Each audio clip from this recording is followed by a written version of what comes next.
Hello everyone, today I would like to introduce to you the function of age identification for specific products. This forbidden sign means minors under the age of 18 will not be able to purchase.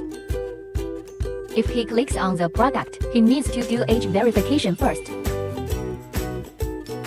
But if he just need to buy some snack or drink, it don't require to do the verification. If he puts the product with sign in the shopping cart, he also needs to do age verification. So let's see how age checker works.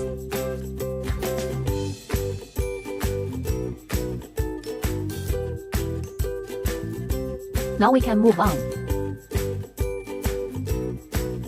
Pay by bank card.